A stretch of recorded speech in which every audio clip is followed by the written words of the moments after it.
Welcome back to Used to Sew, a podcast about sewing machines, sewing history, and sewing culture in the past and present. I am your producer and co-host Aradia, daughter of your main host, T.R. Kelly, who is here today to talk to you about several different things, as promised last week. We are going to react to some fan mail, cover what we've been up to in the sewing room in general, and finally focus particularly on the Davis vertical feed and the unexpected, yet somehow predictable, realization that treadle stands need their own maintenance. This episode is part one of a grab bag of topics we wanted to talk about, sort of just collecting our thoughts as our first podcast birthday approaches. We got a burst of fan mail and have been getting lots of projects advanced in the sewing room, so we wanted to share that with you. I've been altering garments and learning how to free motion darn properly. Mom has been speed limiting my machines and reassembling the Davis with many tangential side quests along the way. There's a lot to talk about.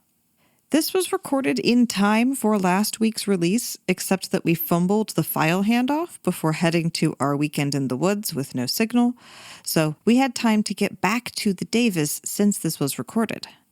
I'll share my thoughts on how that has been going on at the end of the episode. So you'll know what I thought about before using it and then after. Good morning, everybody. Guten Morgen. Buenos dias. Insert your language here. We've been getting fan mail from all over the globe. That is amazing. Everybody loves a good sewing machine, right? It doesn't matter if you're on this side of the pond or that side of the river. Yeah, it's starting to be fall-like here in Western Oregon, USA. That's the West Coast. Late summer. Well, it's late come summer. on. It's not fall. It's late summer. It's the second half of Smell summer. it. I can smell it, right? I know. You can smell it. You can smell it. And it rained. It rained. It Not did. a full inch, but, and some of the trees are starting to... 0.38 inches to be precise. That's pretty good for this part. I mean, Oregon has something like a Mediterranean climate where it's kind of rainy in the winter and we have dry summer. But anyway, it's starting to smell like if I was back in sewing retail right now, it's like we would be starting to get our fall fabrics in and back to school marketing stuff. So I guess that's why it's starting to feel fallish to me. I'm expecting to see plaids any minute now.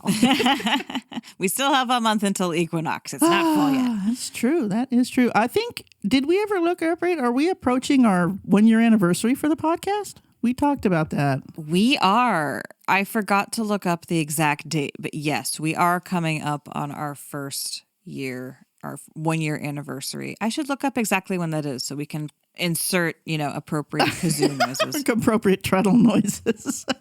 Yeah, so that's really fun. And we want to thank all of you that have, either if this is your first episode listening to us, or if you've been with us from the beginning, or you joined somewhere in the middle and listened to some of those earlier episodes where we were still getting our technical stuff worked out. The information's good, but yeah, the guy who does our audio mastering says that the episodes are just sounding like technically better and better. He doesn't really care about sewing machines. He's just listening to the tones of the voices and sound effects. I want to put in more sound effects. But right, yeah. Okay, I'm sitting right next to, just paint this picture, folks. I'm actually sitting in Aradia's sewing room, and she's down the hall in her office because we need good audio separation. This is the time of year when we're both in the same building, and we have been working on machines. We have been remaking garments. We spend a month or so in close proximity every year, and we reek of sewing machine oil and catnip when we're done. Well, the cat has been coming into the sewing room every now and then. Yeah, she has. And she's been pretty mellow. She hasn't, you warned her yesterday, watch out for sharps and hots, Kiffy. I saw her stepping next to some shears and discovering that you can't stand on shears because they're rocky. And I was immediately like, sharps and hots, girl, you gotta learn. They're so much like toddlers. So I want to start today with fans. I was just saying, you guys have been, a lot of you have stuck with us for a year now. And we're actually getting some mail. Like we always say, please email us at usedtosew@gmail.com. And by golly, some of you have. And that is so fun. I hadn't managed to figure out how to get into that account yet. But now I have. So if you write I'll probably answer with more than 4 sentences and maybe even pictures and links. So anything you want to write about, especially if you have corrections or additions or things that we missed, because like I was telling Aradia yesterday, we're not the historical experts. We're the presenters. We're getting this information. You know, it's one of my special interests, vintage sewing machines, and Aradia's interested in doing podcasts, and that's why we're here, and we're having a great time. But we are not the authorities on stuff. So we're all here to learn together. So if we make a mistake or if there's something we didn't get right or something you want to hear about, do write to us and let us know.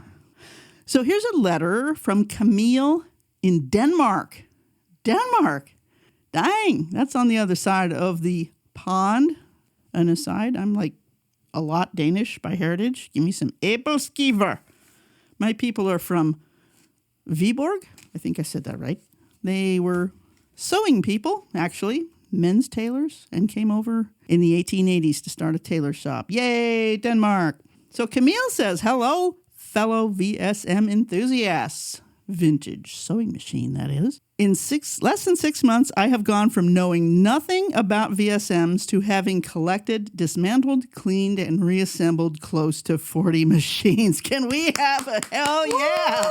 Woo! Way to get on the train. Most of them are singers made in Kilboe, a few Husqvarna and Elna, but nothing newer than 1960. So yeah, this makes sense. Camille's in Denmark, so yeah, the Kilboe machines would be super accessible, and of course Husqvarna is a Swedish machine just across the strait there. Oh, she also has several commercial and industrial machines. And she told me I could read this, so okay, Camille, thanks for that. This VSM thing began for me as a therapy against the bombardment of bad news from the U.S. and the world. I've left social media and was looking for something constructive and creative to take up my time rather than mindlessly doom scroll. Do we feel you or what?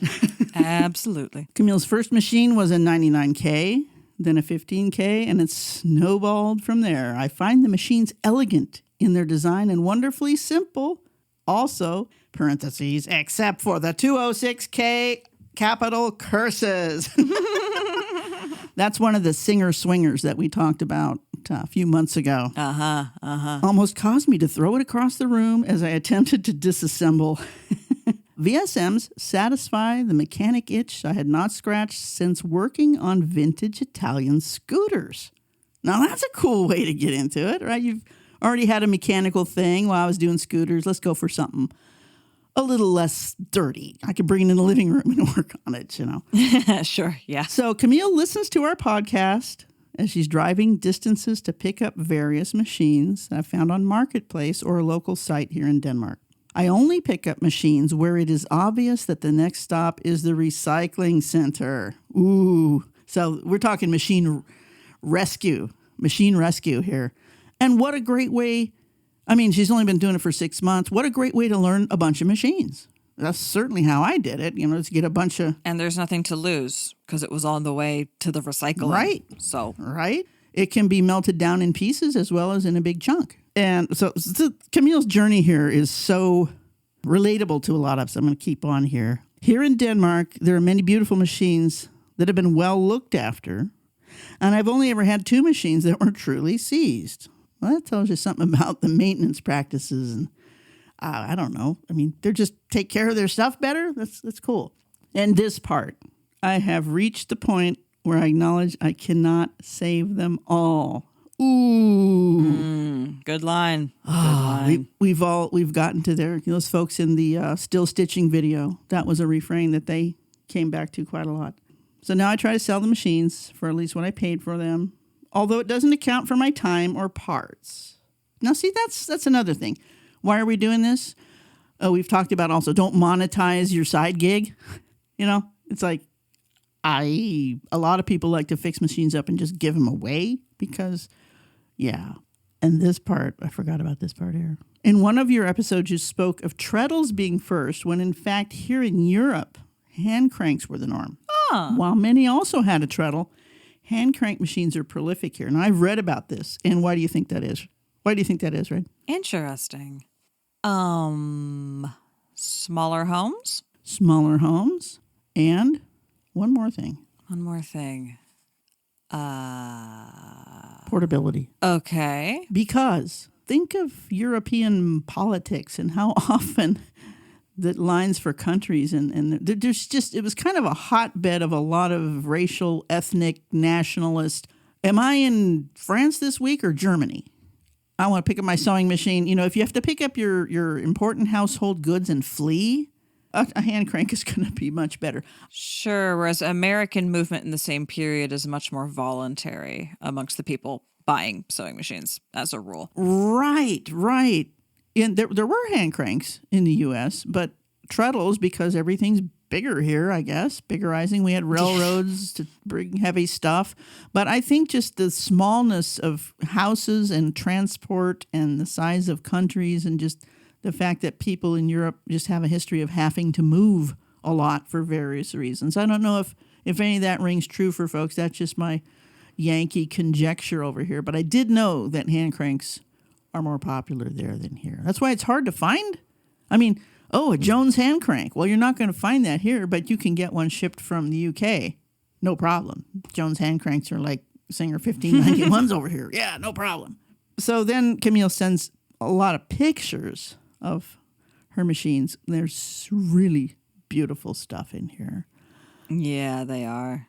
Lovely old singers. So Camille Seaman from Denmark. Camille's signature has a lot of really cool stuff in it. One thing being a National Geographic contributing photographer. Like, okay. So cool. No wonder the pictures are awesome. Yeah. We're out here close to a place, I'm not going to say the name of the town, but National Geographic was out here in 1973, I think, doing a feature on one of our intentional communities. That's pretty cool. That makes sense. Pretty neat. So thank you, Camille, for writing to us and showing. Oh, and the last, this is the best. I just want to say hello. Thank you for your efforts. It's not falling on deaf ears. Stay threaded. Thank you for saying that. We really appreciate hearing it. So that's really cool. So that's just like, that was a really, you put that much time into crafting a fan letter. Hell yeah. I want to address this point by point. And so, yeah, if you write to us, I'll write back, because that's what I do for about 3 hours every morning is correspondence with all the various bits and bobs. It used to be I'd sit down at my writing desk and stamps and envelopes and all that. But now it's like, okay, let's fire up the computer, a little more cup of tea, catch up on stuff.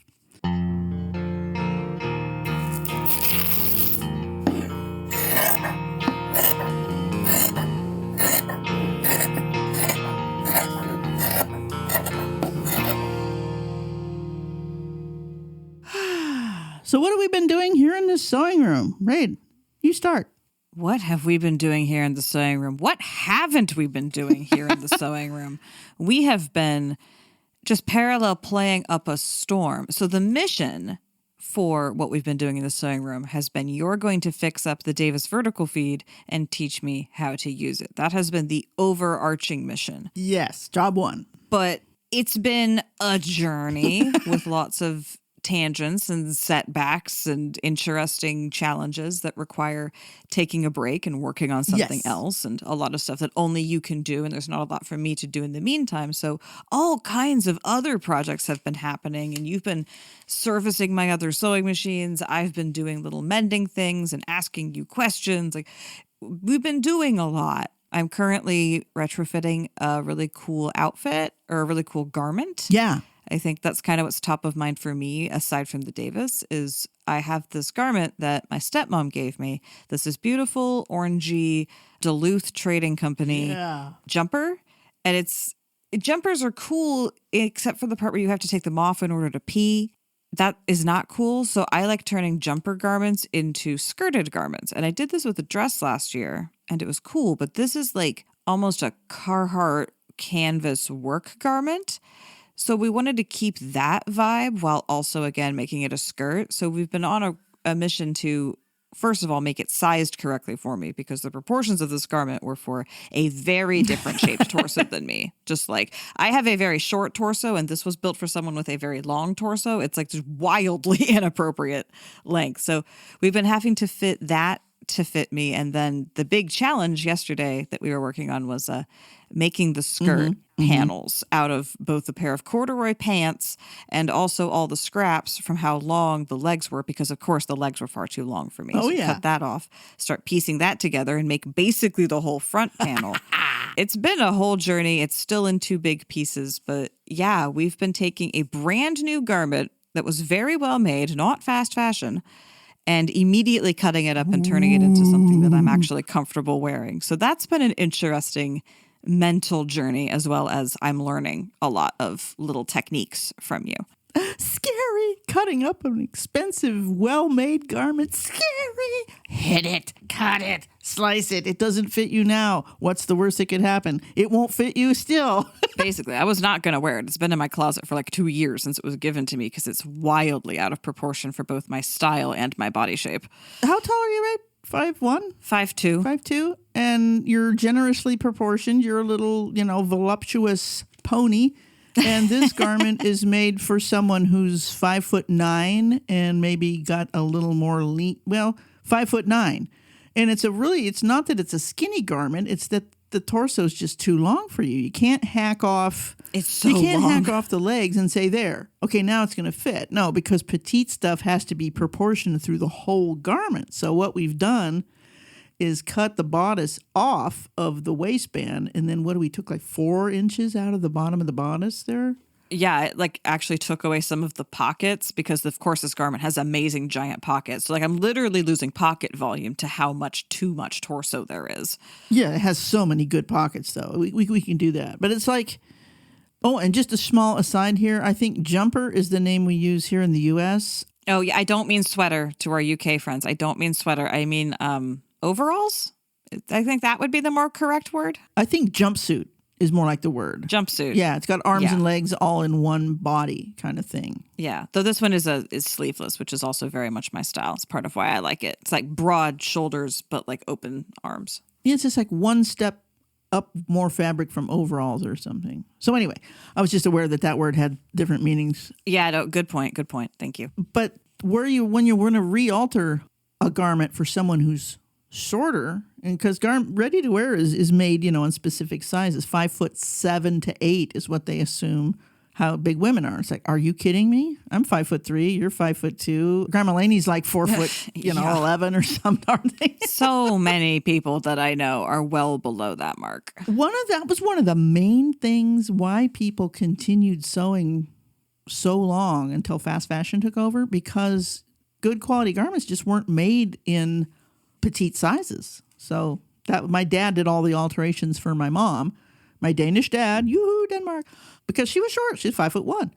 So what we did with you, the first thing you do when you're altering for that is, where is the customer, where's your natural waist? So that's where the waistband wants to ride for this thing.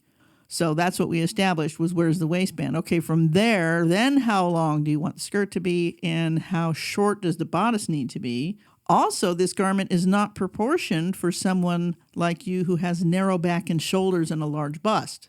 So we're going to have to do some darts. Yeah. There's enough fabric, but we can do this. Darts to the rescue. It's been really fun looking at this garment together and going, okay, how are we going to do this? And of course, the goal is, using up fabric we already have. So your use of all the scraps from the alteration, plus some other corduroy pants of your husband's that you pulled out of the rag bag? Yeah, that they're far too small for him, but it's about the right weight of fabric to match this other stuff. Yeah, I have a whole bag full of corduroy and denim pant legs that I can pull out and use for various projects. So yes, I'm very proud of not even using any of my actual fabric stash. I'm entirely using the garment itself or other garment scraps to make all this work.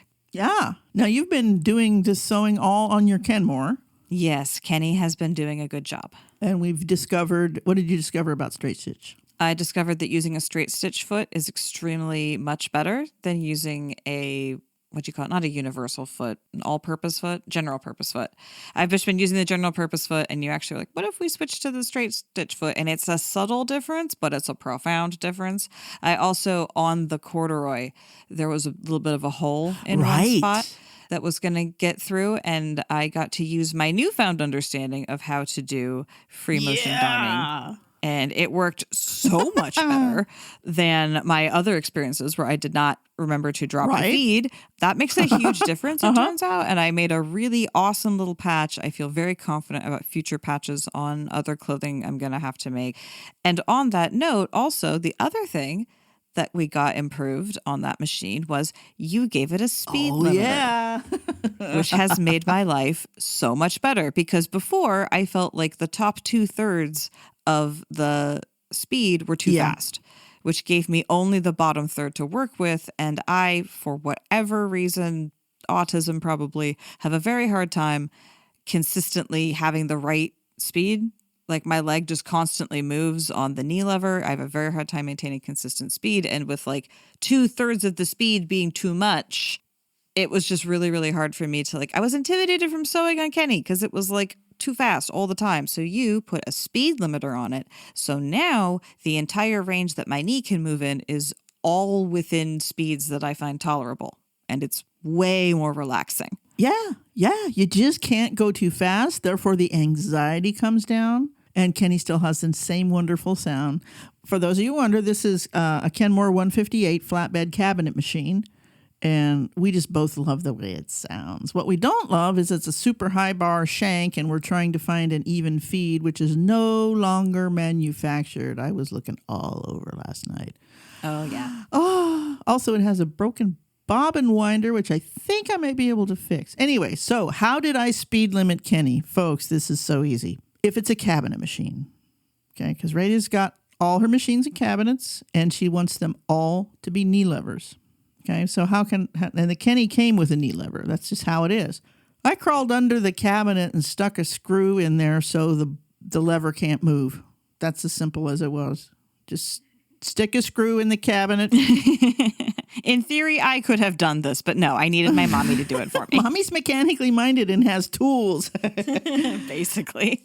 Now, on your other machines, though. Which I also wanted limited because too fast. Everything's too fast. I think it's because you have done the majority of your sewing on a treadle. I think you're just used to that you like a slower machine. And, autism and reaction time and whatever, all those things are valid. And I know there's a lot of people who wish their machines went slower. That's when we talked about people-powered machines. That's one of the things. It's like, hand cranks and treadles. I can go just the speed that I want. It's not going to get away from me if my knee jerks or my foot hits the thing wrong or if the dog steps on the pedal, right? So there's a lot of ways to limit the speed of your machine. And the most simple thing is, if it's a knee lever, get down there and adjust the travel of the lever so it just simply can't go all the way over.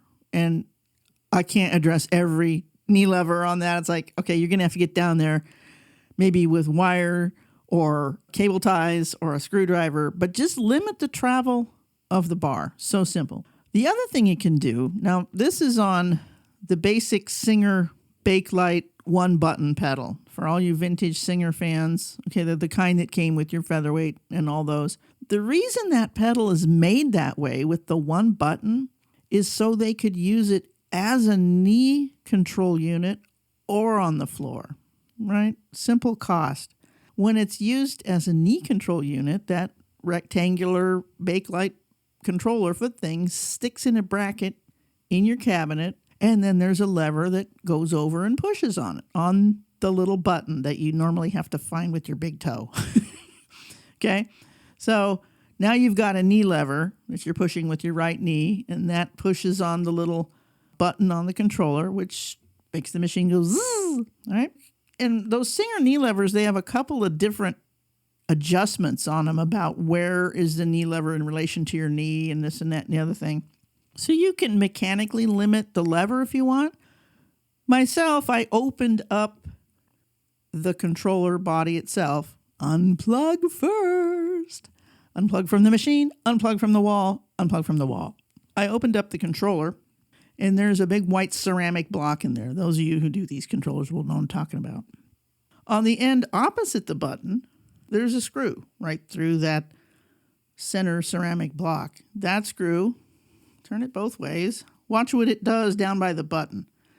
It makes the travel of the elements so it can't hit the full-on straight through, it's going to limit it. It's electrically limiting it, physically limiting it because it can't reach the full travel inside the pedal. So I just wanted to see if that could be done. And yes, it can. That way, that whoever takes that, you can use it in the knee lever that way or on the floor. If I took that out and used it on the floor, it's still been limited inside the pedal. See what I'm saying? I'm not dependent on the movement of the cabinet bar then. This is really hard to explain without pictures. Maybe I'll have to make pictures. The other reason to do this, not just for the comfort of the customer, is also the machine actually runs better if you're not shoving it up to top speed, particularly when I'm doing the patterned stitches on Kenmore, or when I'm doing a buttonhole on the 1591. Oh, yes. You can really tell that the machine has a much easier time if you go at a speed that feels more natural to the tolerances of the speed of the thing. Yes, it can go a bajillion stitches per inch or per second. It is possible mechanically for it to do that, but will you get the same quality of stitching, the same evenness? Maybe not. And it'll show if you're doing something decorative or precise. Right. So, yeah, and even I think they say on the buttonhole to run the machine at a moderate speed. You know, full blast is for long straight stitches on curtains or, whatever. I mean, I've sewn commercially and I do enjoy a very, very fast machine when I want a fast machine. And there's sometimes where I don't.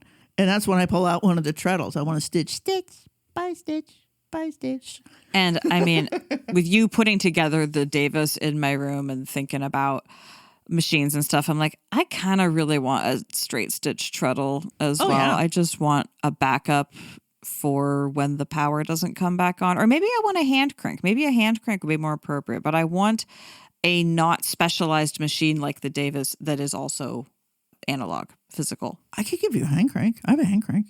I can have a hand crank 66 you can have.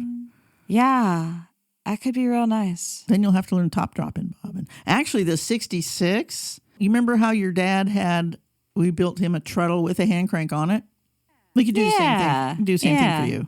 I'd love that. That would give I've got a 66 Godzilla head. In fact, it was living out here for a while.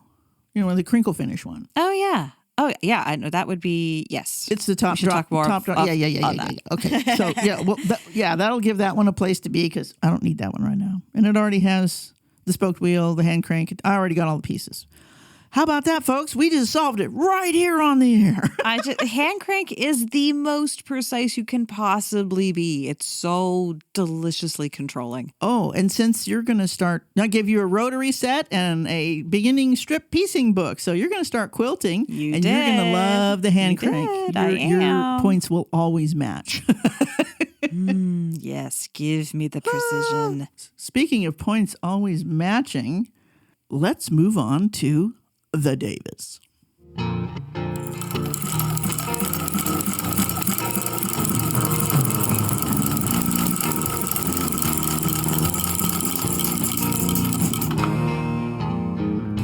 Yeah, let's talk about the Davis. All right. Well, when we talked about the Davis vertical feed machine episodes ago, and then I surprised you with hey, Ray, guess what? I have one for you. So that we, over the summer, have brought it out in pieces because the treadle was all apart in the cabinet. And guess what? I have 4 Davis machines that I took apart last year and mixed all the pieces together. Yeah, so it turns out that that's not a winning strategy for easy reassembly. Don't do that. Even if it's the same exact model, which is a Davis VF2 Model 8 in this case. I had 2 of those. And 2 Davis new vertical feeds, which are completely different. Pretty much. The shuttles are kind of the same. Anyway, I derusted and degunked and cleaned these parts up last fall before I left for the Southwest. Okay, I'm going to get to this next year. All nicely oiled and wrapped in paper. Okay, I'm going to build a Davis. So I bring out a box of pieces, and not all of them. It's like, wait. Isn't there more needle bars than this? Blah, blah, blah. Anyway, it took us, 2 weeks to sort out all these screws. sort the pieces, figure out how to combine them. Okay, here's the best one. Oh, this one's thread doesn't quite match, even though they're ostensibly the same screw. They were manufactured 40 years apart, so they aren't quite the same. Or something. It was quite the jigsaw puzzle. It was giving me Lego energy. I kept comparing it to a Lego game. 3D Jigsaw is Lego. Yeah. Yeah, the VF2 Model 8 was manufactured from 1894 to 19 middle teens. So it had so even if it was the same model, the screw cutting machine probably wore down a little bit between now and then. So it was weird. It's like this almost fits, but not quite. This one fits. So a lesson learned: do not mix machine parts, even from the same model. They may be different. I mean, if the consecutive serial numbers, you're probably good, but 15, 20 years apart, 40 years apart, nah. It was like the bobbin winder first. No, not this, not that. Is this the right shuttle? Is this the right... And then putting the nose together with all the rollers, that's always a chore. It was a journey. And then it was like, okay, now here's the Davis conundrum. The original needles for this machine, the Davis Long is what the needles were called. I think they're Bowie number 10. Haven't been manufactured for decades. There is an industrial replacement, the MTX190 industrial needle. It, however, has a round top, not a flat side like a domestic needle. This means you have to get it in exactly perpendicular to the plane of the shuttle with the eye. You can't just stuff it in there and know that it's going to go in right because it has a flat side. No. Doesn't work like that. So you got to get it in there correctly, and you have to drop it down about a 32nd of an inch in the groove. Okay, so it's not a big deal. Tighten it up. There you go. Oh, wait a minute. Now that it's a round top needle, it's not sitting in the groove in the needle bar. Now, the Davis needle bar is a big flat thing, and it has a groove cut on the left side where that supposedly flat-sided Davis Long number 10 Bowie needle would sit neatly and allow it to go down through the throat plate, pick up let the shuttle go through, da-da-da-da-da. Well, with a round top needle, now the needle is too far to the left. It hits the helper, even feed plate. It hits stuff. We're talking tiny little tolerances here, folks, but it matters. Even on an old long shuttle that can't really go faster than 250 stitches per minute, it's not working. Okay, so what to do? You can either flatten the sides of the needles or you can alter the needle bar. I am going to use a lot of needles on this machine. I don't want to have to sit down and flatten all the sides with my Dremel tool because that's how it'll be. You put the needle in the clamp. Why don't I just use my Dremel tool and make that groove deeper? So that's what I did. Now it's fire season here, so I had to make sure I took it somewhere outside where the sparks would not catch stuff on fire because it is Oregon, USA, and yes, fire danger is currently high. Oh, I also had to put on a glove to hold that needle bar. Now, I should have probably put it in a vise I don't have that. I'll just hold it. Held it. It took a couple of tries of reassembling the machine back together. Look at the needle. Nope, not quite enough. Because I was afraid I didn't want to cut all the way through that needle bar because I only have one. Oh, no. I don't know where the other ones went. When I brought all these parts out, they're not all there again. Gremlins. Definitely have gremlins. This is why I don't work on customer machines. I have a tendency to misplace stuff too much. Anyway, so after making sparks all over the place in a safe location, I reassembled it, moved the needle. Yes, now the needle is centered in between the little helper foot, which is on the vertical feed, the walking foot part, and it goes down through the needle hole. It sews beautifully, and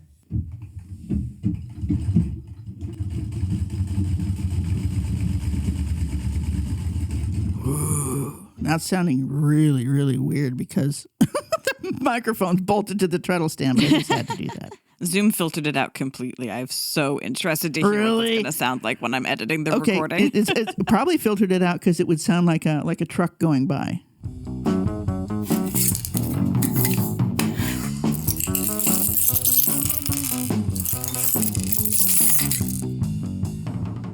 The next step, now that the machine is working, We had to put the stand back together. We had to put a belt on it. Oh, and you had to clean out and service the stand. That was a whole That's journey. a whole journey. Now this is a new chapter. Okay, so this is not just for Davis. This is for anybody who owns a treadle sewing machine. Just got a treadle sewing machine. Oh my God, I got a treadle sewing machine. I hauled it home in the old Ford F-150.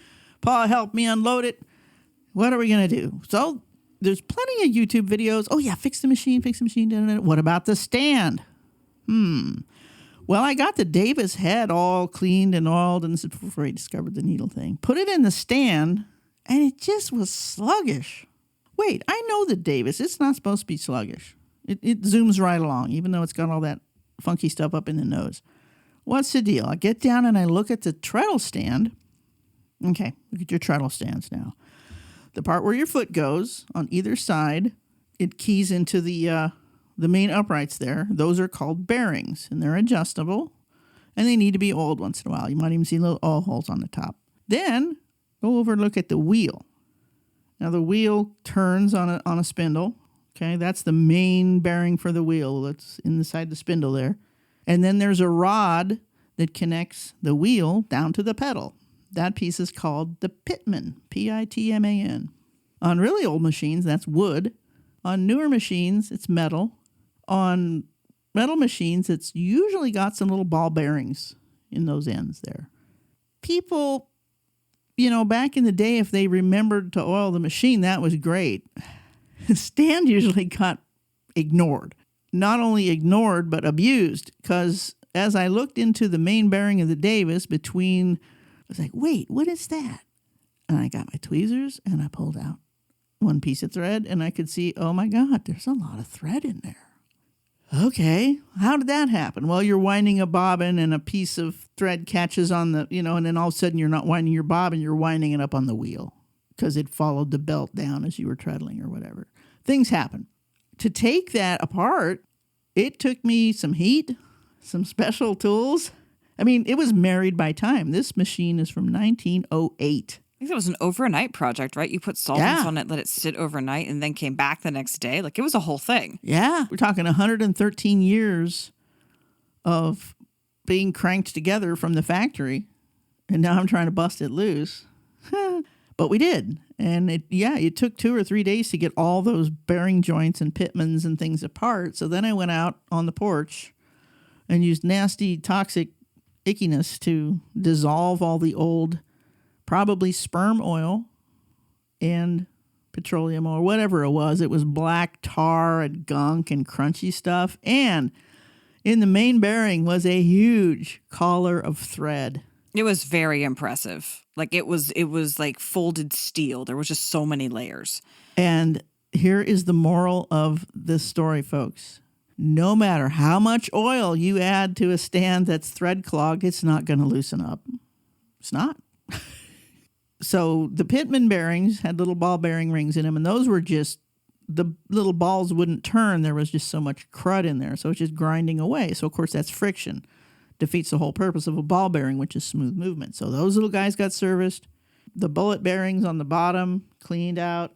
But it was that main bearing packed with thread that was causing the machine to lag so hard. So once we got that out, all put back together, all oiled, it's so smooth and nice now. I mean, the Davis is still a loud machine because of the vertical feed, but the stand itself is quiet and smooth and fun to do. And it coasts. It coasts. That was what was bothering you. Where like you said, this should be coasting. I've serviced the machine, so it should coast, and it wasn't. And now it coasts like what, a cycle and a half, the way that you thought it should? Yeah, cycle and a half is about right. The machine that coasts the best is the Singer 66 because there's so few moving parts. But for a Davis, well, sure. Yeah, a circle and a half is good. So now I'm ready to teach you how to use it, but we have a week-long function that we're going to. So that's going to be next week that we're going to okay, Aradia is going to learn how to operate not just a vertical feed, but a long shuttle. You've never operated a long shuttle. Never once. And we are going to attempt to make video content of that whole learning experience. We are not particularly video inclined as people, but we are going to attempt to capture video content of that and then get our master producer's help with making the videos, because that is his wheelhouse, is video production. So possibly look on YouTube for me learning how to use the Davis or not. We'll see. Right now, the only video we have up there is me showing you how to make absorbent underwear. And I'm going to tell you a year later that I didn't use the right needle because all of my cotton knits are running. Womp womp. I did not use a jersey needle. But the project's still valid. But if you're sewing knit fabrics, please use your ballpoint jersey needle. See all these loose ends that we're picking up here? So yeah, stay tuned. It's Used to Sew on YouTube. And there you have it, an absolute grab bag of topics from your excited hosts, all culminating in the Davis vertical feed approaching usability for me. We talked about the methods and reasons for speed limiting electric machines, the reason not to mix machine parts even within a single model, and how to maintain a treadle stand. In the recording, I was unable to hear the Davis running because of how Zoom cleaned up the sound. But in editing, of course, I was able to hear it because we record locally on our computers with Audacity, and I think Mom was right to say it sounded like a truck. The rumble was far more obvious than the clacking of the machine that you hear in person. TR also talked about servicing the treadle stand, which did make a huge difference, and I have a follow-up to that. Yesterday, after I had been using it for a bit, I asked her about the noise of the pedal as it moved to switch directions. I wondered if there was a bit of extra play, making the motion less efficient, something like that. She didn't think so, but looked anyway, and sure enough, there was a piece that was stuck rather than rotating. We found a part to fix and a part to oil, and then it ran quieter, though that clack is still there because some amount of noise is actually required in order to let the machine move at all.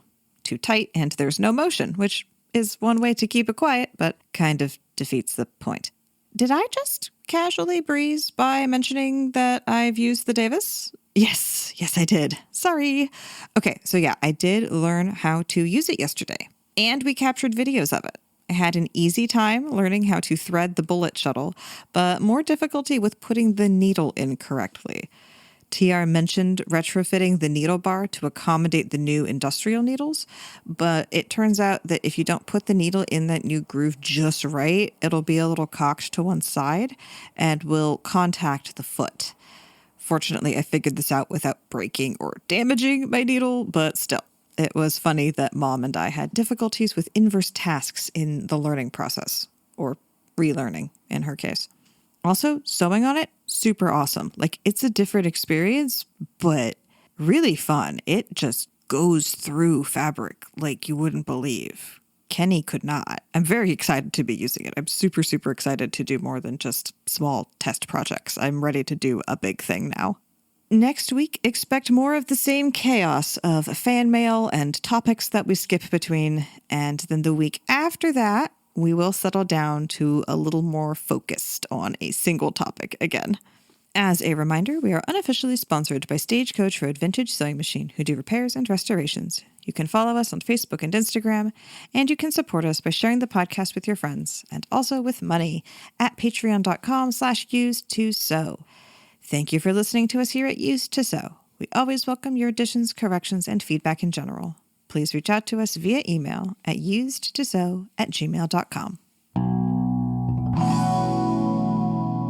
Used to Sew is a production of Fox and Raven Media.